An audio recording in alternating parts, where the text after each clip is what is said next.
when we don't cross-pollinate our networks with different industries and different ideas, we start to try to solve our problems in a vacuum. And that doesn't work. If everybody around the table has all the same experiences that you do, it's going to be really hard to get creative.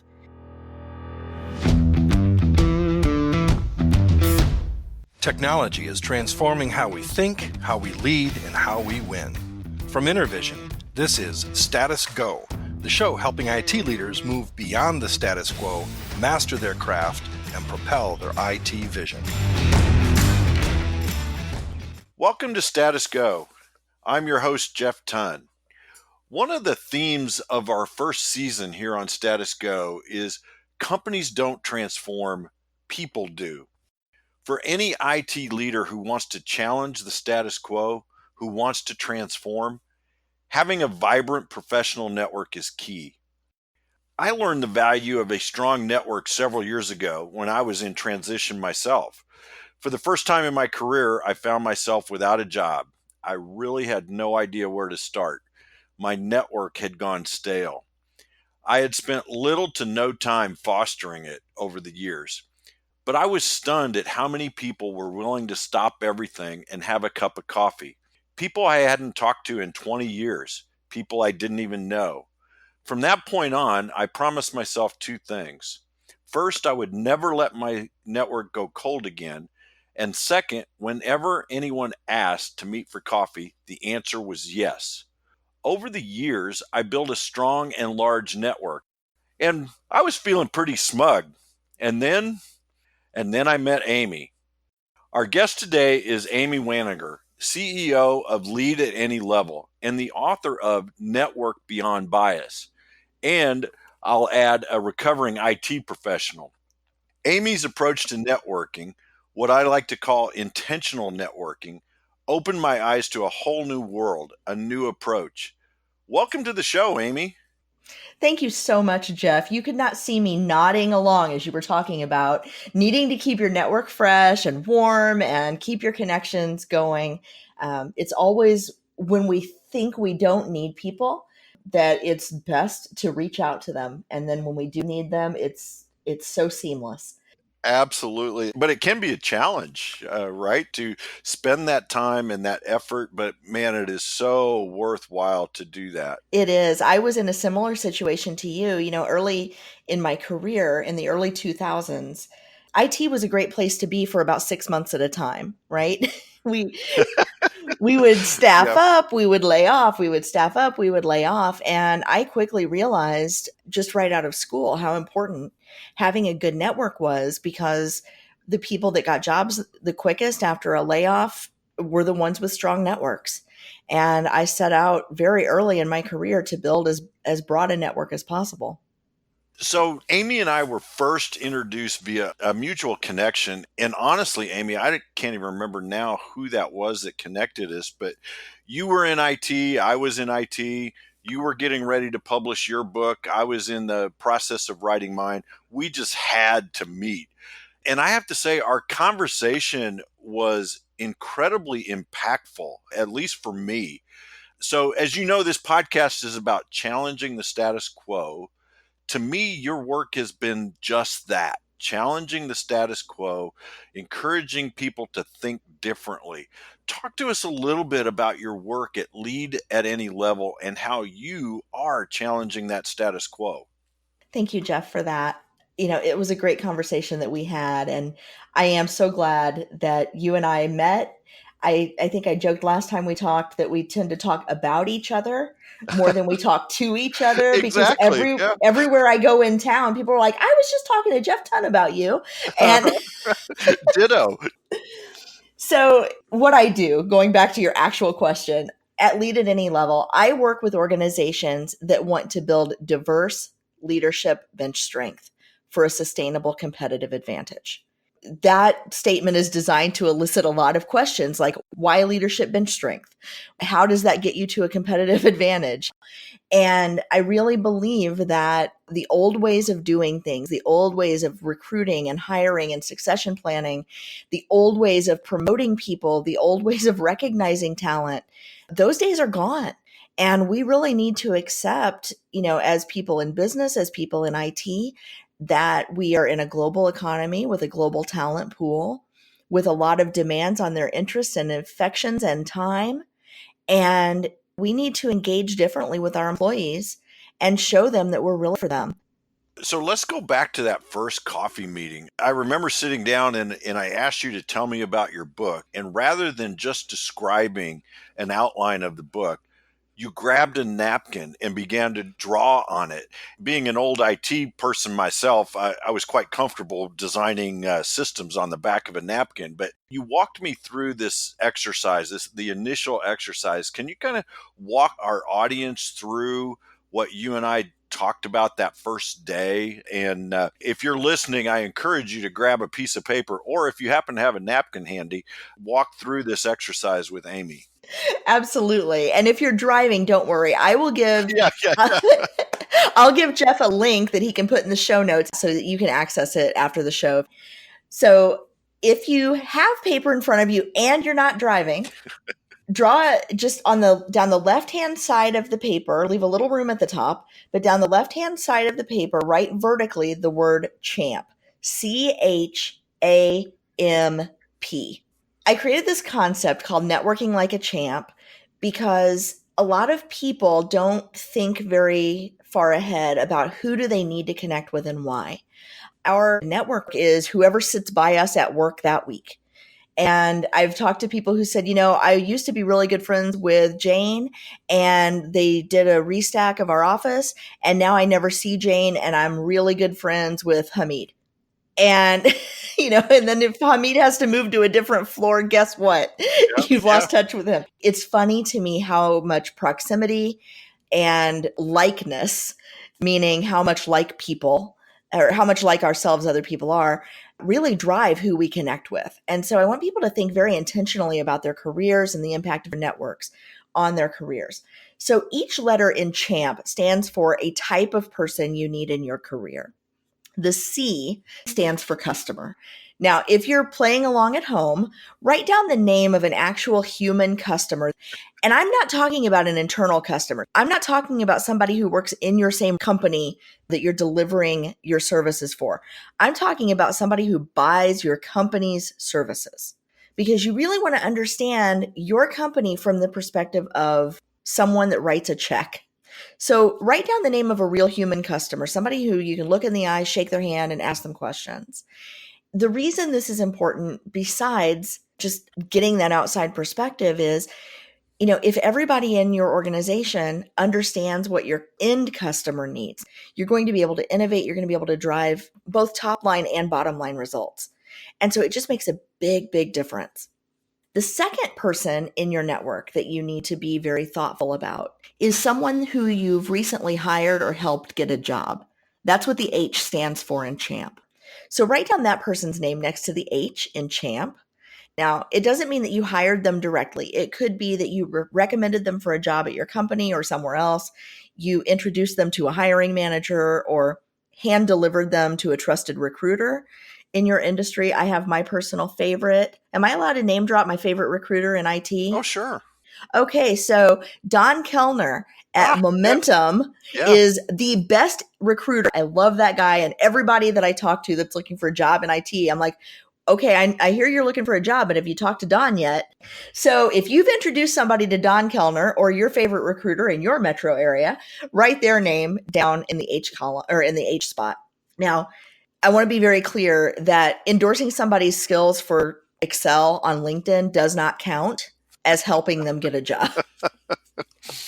We have to have standards here, people. That's right. That's right. Okay.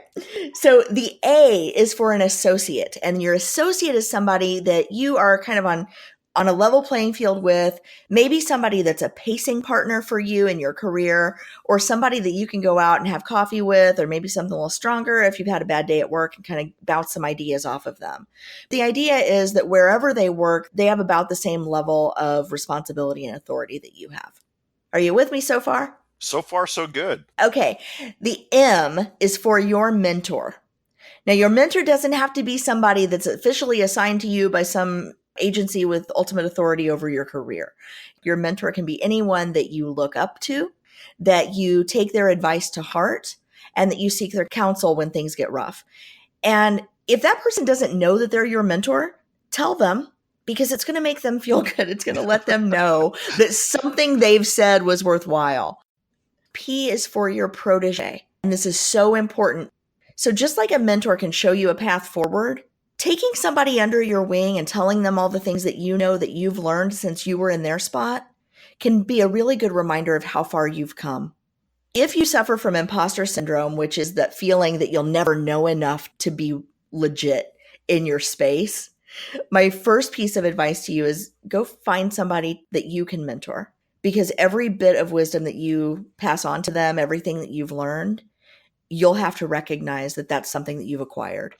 I love that approach about looking across your network in that way. And I especially love the M and the P, right? The mentor and the protege. That I find when I'm mentoring someone, I'm learning as much or more from them than I think they do from me. Do you find that that's usually the case in a good mentor protege relationship?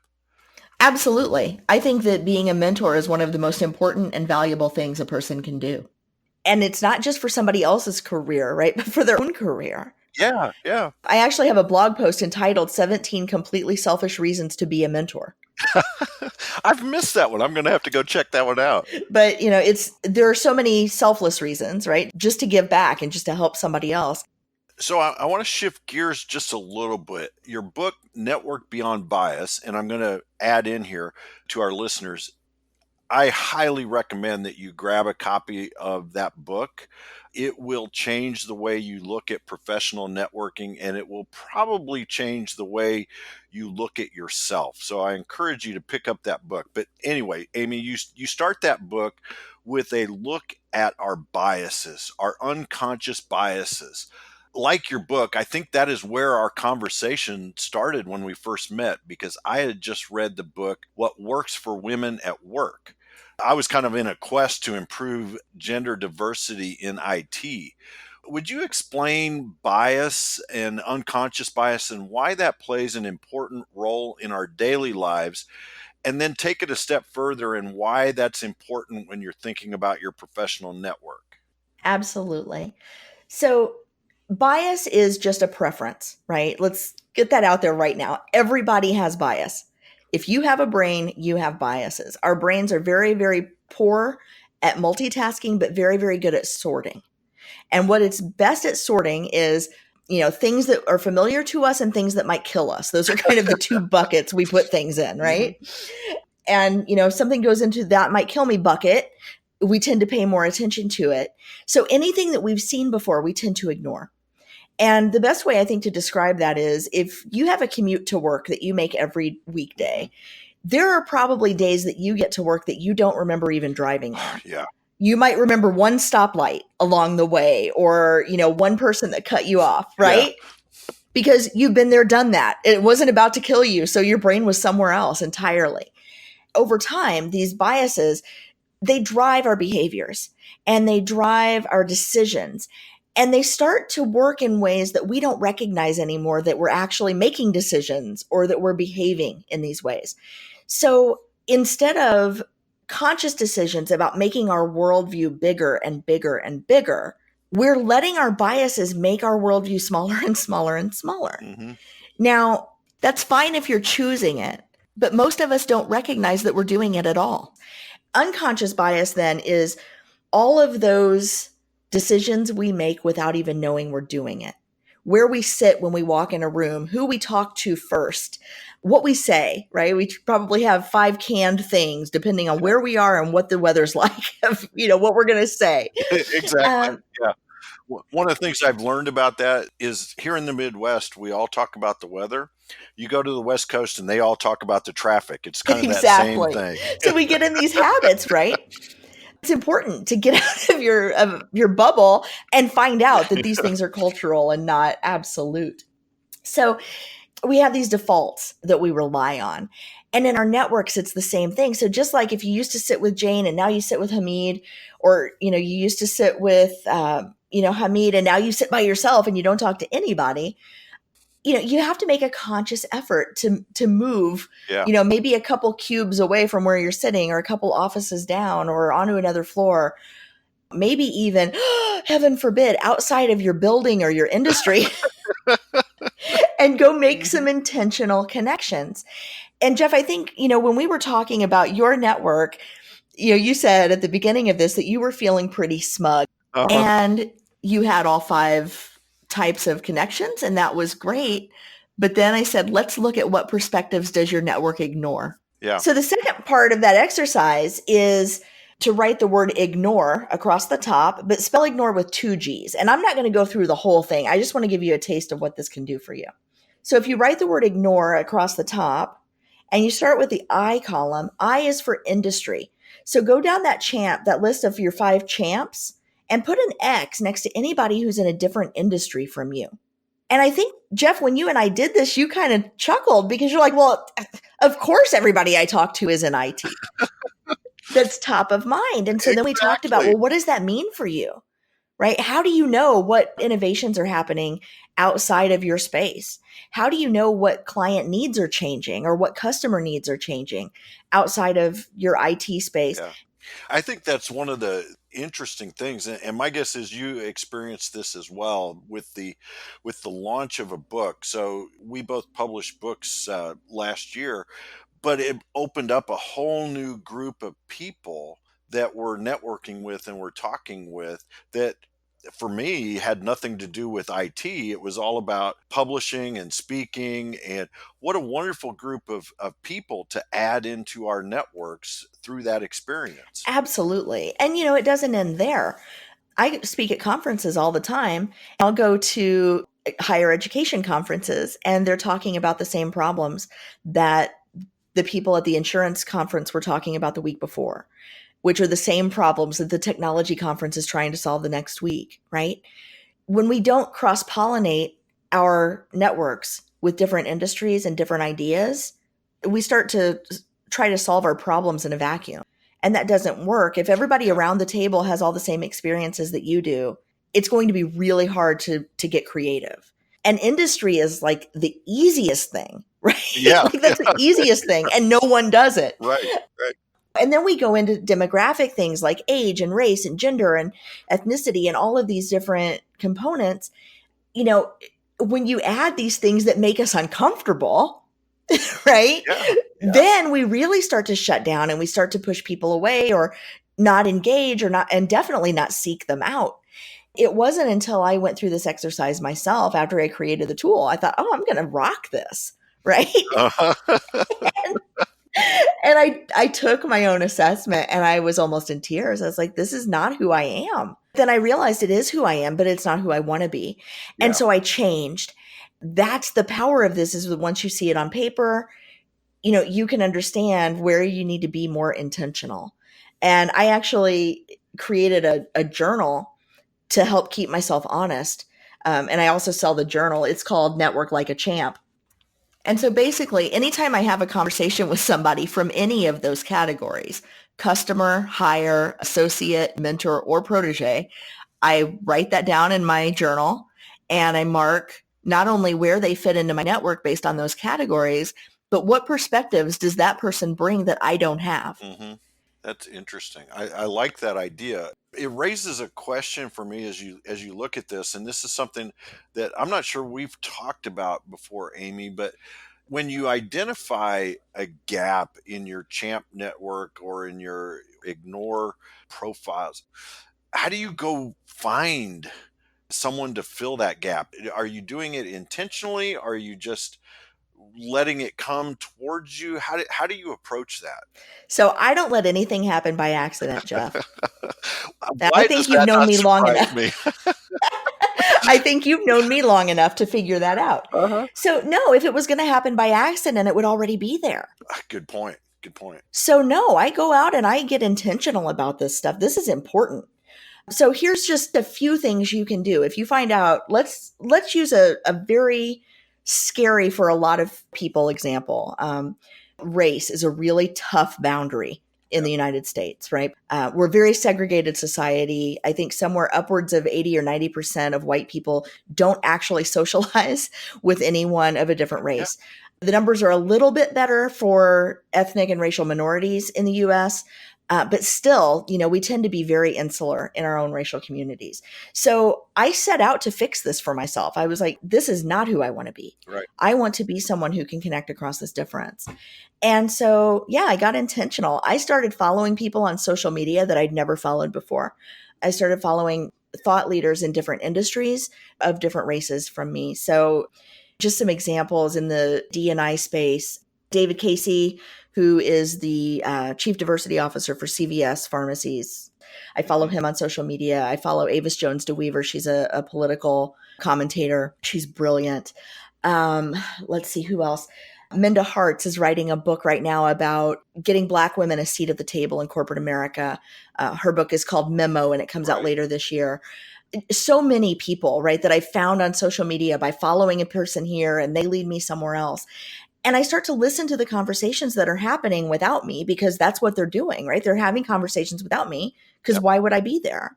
Right. And then I can pick up on the nuance of those conversations and understand a different perspective and not weigh in, right? Not be there to say, and here's how I think you should do it, because that's not what this is about. This is about learning a different perspective. Well, something interesting happened a couple years ago. Dr. Avis, she had a conference. It was called the Master of the Media Summit. I think she runs it every year, and it was phenomenal. And I thought, you know what? I'm going to go to that because I want to hear what she has to say. And I got there, and I was one of only 2 white women in the whole place out of, I think, like 200 people. And it was awesome because everybody there kept confusing me with the other white woman in the room. And I know that they get that every day at their day jobs. And it was really good for me to get that sense of being an outsider in that space and keeping my mouth shut and listening and, being very emotionally intelligent in those conversations so that I was receiving and not being in charge. And from there, an interesting thing happened. And, I grew up in Southern Indiana where in my county, I think it was 99.998% white people when I was growing up. And that's not an exaggeration. I looked up the demographic information for an interview I did. That was a new experience for me, being in a space where, I was in a very small racial minority. But I started friending these folks on Facebook that were in this group because they were, of course, fantastic people that were, on the same path I was on. And I noticed, the images in my Facebook feed changed. Right. Instead of getting the media messages about what Black families look like and what activities Black men engage in and what Black mothers look like and what kind of things they do with their children, or you get a lot of images from the media that don't match reality. And I started getting real people's real pictures in my Facebook feed of, here's us working in the garden for Mother's Day and here's us doing this. And it wasn't that I didn't know that those things went on, don't get me wrong, but it made me very quickly realize how much of that was missing from what I see every day in the news, on television, on social media. So I doubled down. And I started connecting with more people who were different from me on social media, in conferences. I went to I'm sorry, that's a very long answer to your question, but it's great. I went to a higher education conference where I was speaking. I did a keynote there and a breakout session. And one of the breakout sessions was, it was something about the struggles of African Americans on the tenure track. And, this was a conference with a lot of people, and I was the only white person that showed up to that breakout. And I thought, what a tragedy. Because the people who could do something about this problem are in all the other breakouts and not here listening to this. Where we show up matters, and how we show up matters. And that's just one example, but I have done this in so many different ways because once I noticed a gap, I wanted to close that gap. I think I have the answer to the question that I was going to ask in this, but some of the gaps are more visible to close than others. Race is a good example. You can tell to a certain degree by looking at someone that they're of a different race, but some of the gaps that you identify in your book don't really have anything to do with outward appearance. How do you begin to close those gaps without being so blunt that you're asking stupid questions of people? Yeah. So A lot of people will say, well, I don't ask questions or I don't say anything to certain people because I don't want to say the wrong thing. Mm-hmm. And you think about if you're the only in an office, right? So let's take, for example, the only person with a visible disability in an Mm-hmm. office, right? You got 99 people in the office and you, Right. and 99 well-meaning people think, wow, I don't want to say the wrong thing, so I won't say anything. Yeah, How engaged can you possibly be at work when no one is talking to you? exactly. You're right. There are also differences that are important but not visible. Things like disability or intermittent disability or chronic illness. There are also people in the LGBTQ community who may or may not be Mm-hmm. out, especially in the workplace. Half Right. of people who are in the LGBTQ community are not out at work for a lot of good reasons.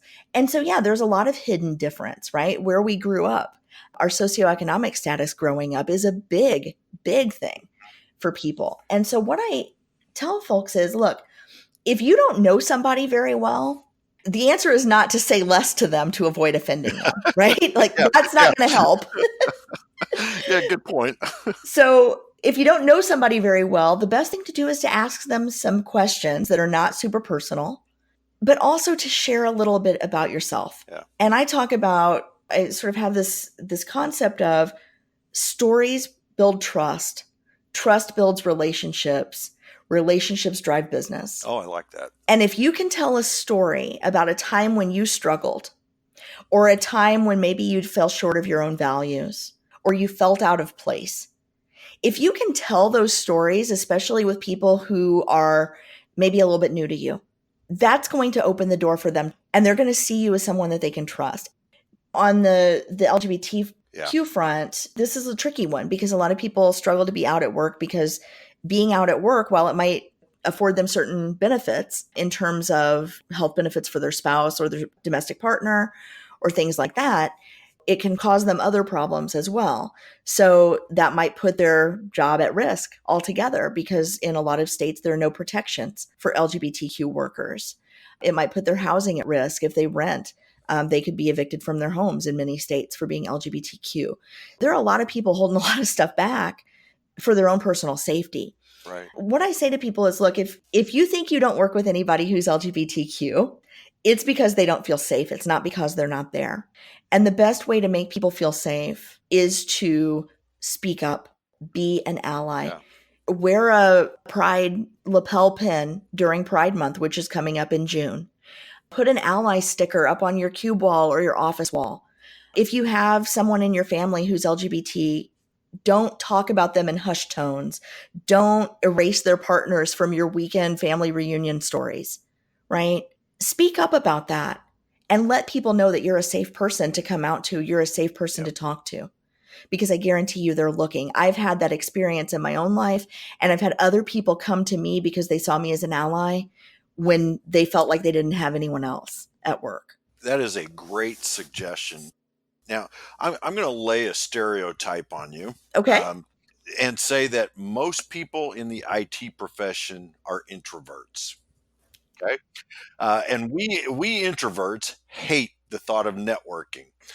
What are some tips that you can give Sure. to our introverted listeners out there that helps them get over it and get out there and take advantage of this type of networking? Sure. So I have to tell you, Jeff, you've hit upon my absolute favorite networking question. Because it might surprise you to know that I once hated networking. Mm-hmm. I hate small talk. Mm-hmm. I'm terrified that I'm going to run out of things to say. And meeting new people scares the hell out of me, quite frankly. Isn't that amazing? Yeah. So here's what worked for me. Number one, I try to, instead of, and I'm not an introvert, I'm just a little bit of a sociophobe, I guess. I'm good on a stage. I'm like a little less good one-on-one. But here's what I did. I decided that I was going to, like, especially in a big group, like you go to a conference, you're not sure what to do, right? So you stand in the corner and you eat something with one hand and you have a drink in the other hand and you're like trying to, you've got like every nonverbal communication that says, don't talk to me. Don't make eye contact. Right. Do not make eye contact. So if you're doing that, number one, don't go to the conference. You're wasting your money. just listen to a podcast or, Yeah, yeah. watch a YouTube video. Like you're getting nothing out of that conference. But here's what I did. So the first conference I went to, I had that exact same feeling, right? And I thought, you know what? Instead of thinking about this in terms of networking, what's something I'm really good at? What's something I like to do? I like to help people. I feel good when I've helped someone. For me, one of my strengths is that I read a lot and I have a lot of I just kind of gather and collect a lot of information from a lot of different places. I really like those kinds of things where I'm just like in my own head thinking about stuff, reading and doing things. And I thought, you know what? I'm going to figure out a way to use that to network. I set a goal for myself the first day of the conference. I'm going to help 3 people, either make a book recommendation or connect them with somebody else that I know, or any way I can help them. And I ended up I think I bought 3 books that day on Amazon and sent them to complete strangers. So it'd be waiting for them when they got home because I just wanted to help people. Like that was my goal. And it got me over that fear. But for people who are really introverts and they don't like to talk, which clearly is not me, everybody wants to go to these things and talk about themselves. What almost nobody wants to do is go and listen. And if you're an introvert, you're probably a really good listener and you're probably really good at processing the information you hear. So you don't have to worry about what you're going to say. Think of 3 good questions you can ask a person that if they're a talker, they'll get going, right? And my favorites are, how did you get involved in this line of work? Yeah. What makes you feel included? And tell me about a story from your childhood or your early adulthood that really cemented your values. Oh, wow. Now, those aren't right out of the gate questions, right? You get through the weather or the traffic or whatever it is first. But those are really good ways to get people talking and you learn so much about them. And they feel really, they feel warm and fuzzy toward you. Yeah. And I've used this method a lot in conferences. And what I found is I took Robbie Samuel's advice. He said, if you don't know what to say to somebody, just ask them good questions and listen. They'll think you're a great person. They'll love you and they'll introduce you to people all through the conference. And that is exactly what happened. Plus you learn how you can help them if that's your goal, right? I mean, I'm sure that's how you pulled out of people to know what book to send them. Exactly. What are you struggling with? What problem are you trying to solve? Like these are all, these are all questions designed to kind of build a connection. Yeah. Amy, this is fantastic. And I could talk to you for hours. We really need to get together for lunch one of these days when we're both in the same city at the same time. Now, what I'm going to ask you as kind of a wrap up is a couple of suggestions that you might have for our listeners of what they can do differently today or tomorrow to get on this path. But before I ask you that question, I'm going to recommend again to our listeners that you pick up a copy of Network Beyond Bias. The stories that Amy relates in that book will help answer a lot of networking questions, mentoring questions, and it could change the trajectory of your career. And I mean that in all sincerity. I think the book is that powerful. Thank you, Jeff. So Amy, what are some things, 1 or 2 things that our listeners could do differently to begin to build this powerful network? So I would say the first thing you should do is make sure you're connected on LinkedIn with everyone that you actually know. And if you are not, get started on that right away. And when you connect with people, here are my 2 tips for LinkedIn connections. When you connect with someone new, whether you know them or not, tell them why you're connecting with them. So it might be something as simple as, I'm excited to work with you on this new project, and I want to lay the foundation now to stay connected when the project ends. Whatever it is, whatever reason, and be honest about it, right? Put that in there. The reason I say be honest about it is because 1, your integrity is on the line, but 2, 3 years from now, that person's going to pop up in your feed and you're going to wonder why in the heck you're connected with them. How do I know that name? Where did I meet them? All of that's going to be saved in your message history so you can go find it later. That is a great idea. I have that problem all the time. So now the flip of that is if somebody connects with you and you don't know why, ask them, and this is the wording I use. And if you connect with me on LinkedIn, Amy C. Waninger, you will get this question back if you don't tell me why you connected with me. I always say, thank you for the invitation to connect.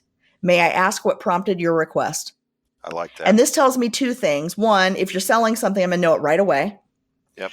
Two, if you've heard me on Jeff's podcast or you were in one of my audiences at a conference, I'll have the notes to refer back to.